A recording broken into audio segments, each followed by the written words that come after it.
ये फेज तुम्हें मेहनत करना सिखाता है, जब जो दूसरा फेज होता है।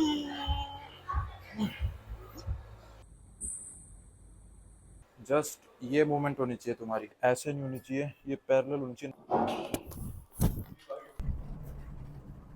हाय guys, welcome back to my YouTube channel. I hope you all are doing well.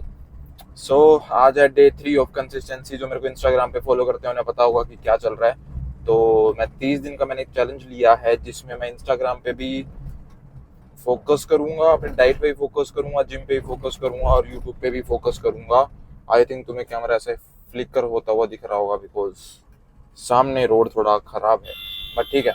या तो अभी जिम जा रहा हूँ, 12 बज चुके हैं एंड आज है शोल्डर डे। तो वीडियो कंप्लीट देखना। बाकी उससे पहले एक बात करते हैं। अभी मेरे को क्या बात करनी थी, देखो हर एक किसी की लाइफ में ना भाई, दो फेज ही आते हैं, हमेशा आते हैं दो फेज। पहला फेज जब बिल्कुल सब कुछ सही चल रहा होता है, मतलब कोई दिक्कत नहीं है, जो तुम चाहते हो तुम्हारे हिसाब से वो सब कुछ हो रहा है, ठीक है। हर किसी की लाइफ में आता है जब बिल्कुल सब कुछ ठीक चल रहा होता है। फिर एक दूसरा फेज आता है विच इज कि कुछ भी सही नहीं चल रहा होता है तुम्हारे हिसाब से, ठीक है। ओवर थिंकिंग होती है, सेल्फ डाउट आता है कि मैं कर रहा हूँ जो वो सही कर रहा हूँ या नहीं कर रहा हूँ, ठीक है। फ्यूचर में कुछ, मतलब फ्यूचर में क्या होगा, अभी रिजल्ट नहीं आ रहा है, ये नहीं हो रहा है, वो नहीं हो रहा है। ओवर थिंकिंग बहुत होती है उस फेज में, जब रिजल्ट नहीं आता है, ठीक है।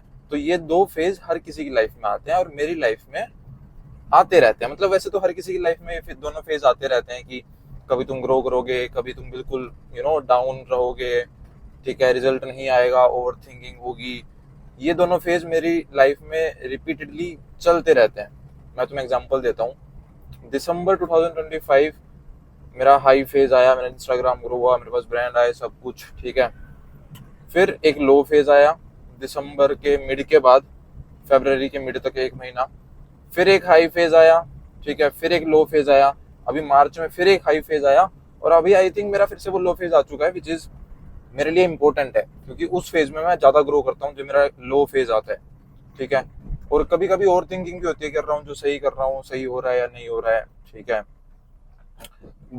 वो ओवर थिंकिंग होना सिंपल सी बात है, मतलब होना चाहिए, वो नहीं होगा तो फिर तुम सोचोगे नहीं फ्यूचर के बारे में। जब तक सोचोगे नहीं फ्यूचर के बारे में, जब तक तुम फ्यूचर के लिए कुछ करोगे नहीं, ठीक है।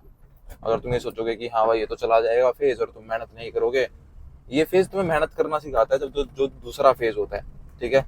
तो इस फेज से मैंने सीखा है कि कभी डरना नहीं चाहिए उस फेज से। अभी मेरा सेकंड फेज बहुत जल्दी आ जाएगा, मेरे को पता है। मैं तुम्हें वीडियो में बोल रहा हूँ, डे 3 आज, डे 30 तक वो फेज आ जाएगा मेरा फिर से, ठीक है। I know this thing, okay.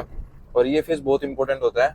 और कभी कभी मैं ये भी सोचता हूँ कि यार चलो ठीक है, मेरे को डीमोटिवेशन फील होती है कभी कभी, या फिर मैं यू नो मतलब मेरे को लगता है कि जो कर रहा हूँ सही कर रहा हूँ या नहीं कर रहा हूँ। फिर मैं सोचता हूँ जो लोग मेरे से मिलते हैं, फिर जो मेरे को मैसेज करते हैं इंस्टाग्राम पे, मेरे को बोलते हैं कि भाई आप जैसी फिजिक बनानी है या फिर कंटेंट क्रिएशन में ग्रो करना है, जो मेरे पास चीज़ है वो उसके लिए मेरे को बोलते हैं कि भाई मेरे को भी ये सारी चीज़ें चाहिए, मेरे को भी ब्रांड से स्पॉन्सर्ड होना है, ठीक है, मेरे पास भी फ्री का सप्लीमेंट आए। तो मैं वो चीज़ याद कर लेता हूँ कि यार मतलब जो मेरे पास है, लोग मेरे को बोलते हैं कि भाई मेरे पास काश वो चीज़ होती। सो मैं उस चीज़ में फिर लक्की फील करता हूँ, और फिर मेरे को डीमोटिवेशन नहीं आती है। फिर मैं सोचता हूँ कि ठीक है, ये फेज है, वो एक टेम्परेरी फेज है अभी मेरी लाइफ में, और थोड़े दिनों में ये फेज चला जाएगा, फिर से वो फेज आ जाएगा। और कभी भी मतलब जब भी मेरा फेज आया फिर मैं ग्रो हुआ हूँ ना, तो मैं मतलब मेरा ग्राफ ऐसे ही रहा है। कभी मैं ऐसे गया फिर बिल्कुल ही ऐसे चला गया, मैं ग्रो ही नहीं हो पाया बाद में, या फिर कुछ भी नहीं हुआ। तो अभी तक 2 साल पहले भी ये फेज आता था, अभी भी आ रहा है, बट हमेशा ये ग्राफ ग्रेजुअली इंक्रीज ही हुआ है, डिक्रीज कभी भी नहीं हुआ। बेस्ट चीज़ ये है। और फिर मैं ये याद रखता हूँ, तो फिर कभी डीमोटिवेशन आती भी है तो मैं याद रख लेता हूँ, फिर मैं ठीक हो जाता हूँ 1-2 घंटे बाद, कि माइंड सिंपल हो जाता है कि जस्ट मेहनत करो और फिर से वो चीज़ फिर से ठीक हो जाएगी, कोई दिक्कत वाली बात नहीं है, क्योंकि ये 2-3 साल से चलता आ रहा है, which is great thing, okay. तो यही मेरे को बोलना था। अभी चलते हैं जिम, शोल्डर वर्कआउट करना है, तो शोल्डर वर्कआउट दिखाता हूँ मैं तुम्हें क्या क्या करता हूँ। और अभी मैं बल्क पे भी हूँ और अच्छा चल रहा है, 70 किलो हो चुका है। जब स्टार्ट किया 65 के जैसा, तो 5 किलो हमने गेन किया है कहीं 2-2.5 महीनों में अच्छे तरीके से। तो अभी मैं तुम्हें सीधे जिम में मिलता हूँ। चैनल पर नए हो तो सब्सक्राइब कर लेना, वीडियो लाइक कर देना, और इंस्टाग्राम पे फॉलो नहीं किया तो इंस्टाग्राम पे फॉलो कर लेना, फिट रुद्र के नाम से मेरी आईडी है। Stay tuned. ओके भाई, वार्म अप डन। पहला सेट है डंबल प्रेस का, इसमें मेरा मैक्स 30 किलो के साथ 7 या 8 रैप हैं, बट वो अच्छी तरह से नहीं आते हैं। तो मैं सोच रहा हूँ अभी एक सेट 25 का करता हूँ, 25 में अगर 8 से 10 रैप इजीली आ गए तो फिर 27.5 करूंगा, जिसमें ट्राई करूंगा 8 से 10 रैप निकालने का ही, क्योंकि 30 पे आते हैं बट उतनी अच्छी फॉर्म से नहीं आते हैं और मेरे को फील नहीं होता है उतना, तो इसमें पुश करने की कोशिश करता हूँ, उसमें इंजरी के चांसेस बढ़ जाते हैं। तो अगला सेट जो होगा मेन सेट होगा, अभी जस्ट ये वार्म अप सेट ही है मेरा 25 kg, इसमें देखते हैं कितने आते हैं। अगर स्मूथ आए तो 27 ही लेंगे, 30 पे नहीं जाएंगे आज, 27 के देखते हैं कितने आते हैं। 27 के अच्छे आते हैं तो देन नेक्स्ट वीक हम 30 ट्राई करेंगे। तो let's go 25 kg warm up set ही है ये।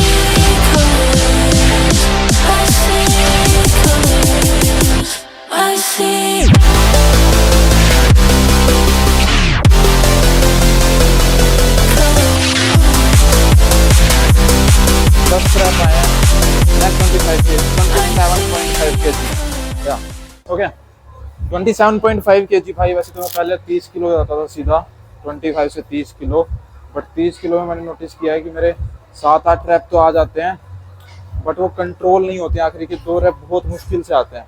तो मैं ट्राई करता हूँ 27.5 के, देखते हैं। जब तक 12 रैप नहीं आ जाएंगे जब तक मैं 30 किलो पे जाऊँगा ही नहीं। बिकॉज वैसे तो मैंने अपने अकाउंट में बहुत बार बोला ये चीज़ कि अगर इंजरी हो गई तो फिर रिकवर करना बहुत मुश्किल होता है, तो मैं चांस नहीं ले सकता, क्योंकि शोल्डर की इंजरी एक ऐसी इंजरी होती है जिसमें बहुत टाइम लग जाता है, और सारी लिफ्ट हमारी बैक शोल्डर से ही होती है, मतलब यूज़ होता है इस मसल का। तो let's go 27.5 kg, let's see कितने आते हैं। मैं तुम्हें भी यही सजेस्ट करूँगा कि ज़्यादा हैवी मत उठाया कराओ, अगर सिर्फ तुम्हारा गोल है मसल बिल्ड करना। अपने शोल्डर को कॉन्ट्रैक्ट, क्या कहते हैं साइड ऑन, रिट्रैक्ट करा करो ऐसे।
तो भाई सेकंड एक्सरसाइज लेटरल रेजेस मैं मशीन पे करना स्टार्ट कर रहा हूँ अब से, क्योंकि डंबल पे मेरे को फील नहीं आता है, आई डोंट नो मतलब क्या है, बट मेरे को ट्रैप्स पे ज़्यादा आता है, तो मैं इस पे ज़्यादा प्रेफर करता हूँ, और अभी से मैं इसी पे करूँगा। ठीक है, इसकी फॉर्म क्योंकि मेरे को अच्छे से पता है। मेनली ये तुम्हारे नी हाइट पे होना चाहिए, ठीक है, ज़्यादा नीचे मत करना, नहीं तो हाथ ऐसे जाएगा, जस्ट ये मूवमेंट होनी चाहिए तुम्हारी, ठीक है। ओके, अब जो डंबल प्रेस किया था हमने, उसके हमने 3 सेट किए, और एक पहले में 10 आए थे, दूसरे में 8 आए, फिर 8 आए। नेक्स्ट टाइम मैं ट्राई करूँगा 10-10-10 का, या फिर 10-9-9 का, प्रोग्रेसिव ओवरलोड के लिए सिंपल। अगर मैं 30 जाता ना तो मेरे को पता था मैं 6-7 रैप पहले में लाता, दूसरे में 5 रैप लाता, और तीसरा मेरे से लगता ही नहीं, एग्जॉस्ट हो जाती बॉडी। सिंपल तो बेस्ट यही है कि कम वेट के साथ ज़्यादा रैप निकालो, अगर तुम्हारा सिर्फ गोल है मसल बिल्ड करने का, ठीक है। और अगर स्ट्रेंथ बिल्ड करने का है तो तुम 30 पे जा सकते थे, बट मेरा ऐसा कुछ नहीं है, मेरे को मसल बिल्ड करनी है, एंड तो मैंने वो प्रेफर करा। बात कि तुम अपने हिसाब से देख लेना। अभी इसमें पहला वार्म अप सेट लेंगे, 5 kg पे लगाया मशीन वेट। मैं तुम्हें बता देता हूँ, लीन होना इस साइड, और जस्ट ये मूवमेंट होनी चाहिए तुम्हारी, ठीक है। चेस्ट स्क्वीज ना हो तुम्हारी, लोअर चेस्ट, नहीं तो चेस्ट पे आएगा, ना कि शोल्डर पे। Just like that. ओके, ऊपर होल्ड करना है और नीचे स्लो लेके आना है ताकि मसल माइंड कनेक्शन बने।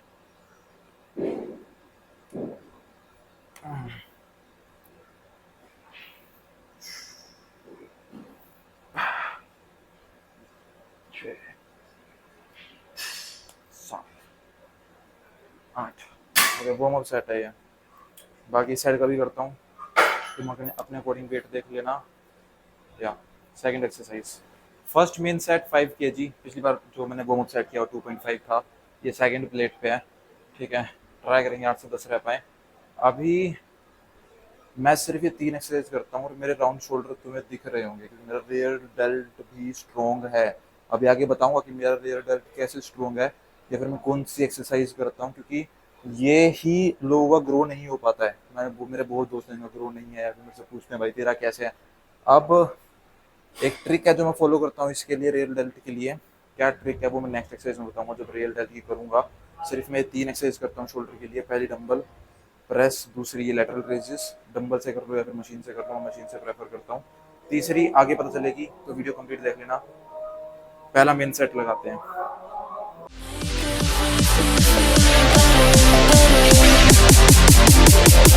I see.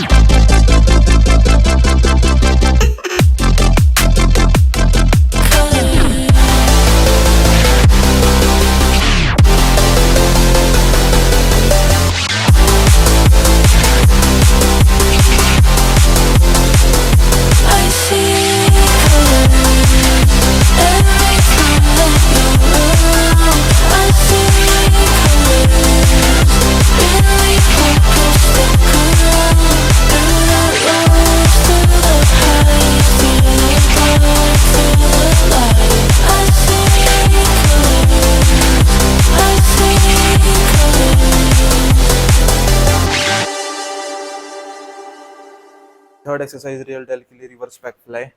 मैं पर्सनली यही करता हूँ और इस एक्सरसाइज में इतना स्लो रैप परफॉर्म कर सकते हो। ट्राई करो एक रैप जो है वो 4 से 5 सेकंड में आए, स्लो और वापस भी स्लो। फील होगा रियल डेल्ट। और इसको जितना नीचे रख सकते हो उतना नीचे, मतलब पैरेलल होना चाहिए ये चीज़। ये ऐसे नहीं होनी चाहिए, ये पैरेलल होनी चाहिए 90 डिग्री पे ऐसे, राइट, ताकि रियल डेल्ट पे आए, बैक पे ना आए पीछे। ज़्यादा ऊपर होगी ये तो बैक पे आएगा, तुम्हारे रियल डेल्ट पे कम आएगा। तो उसे पैरेलल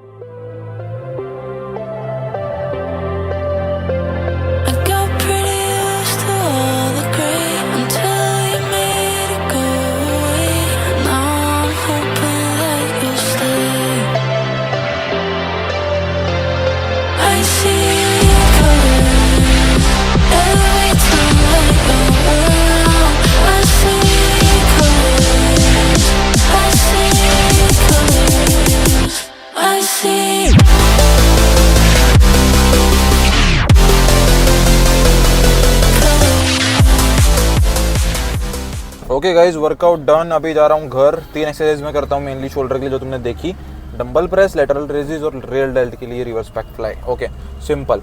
और मैंने कैप्शन में भी डाल दिया है कितने सेट परफॉर्म करता हूँ, कितने रैप आते हैं मेरे पर्सनली, ठीक है। और या डेट्स इट, वीडियो यहीं पे ख़त्म करते हैं, यहीं पे एंड करते हैं। कोई भी डाउट हो तो कमेंट कर देना, ठीक है।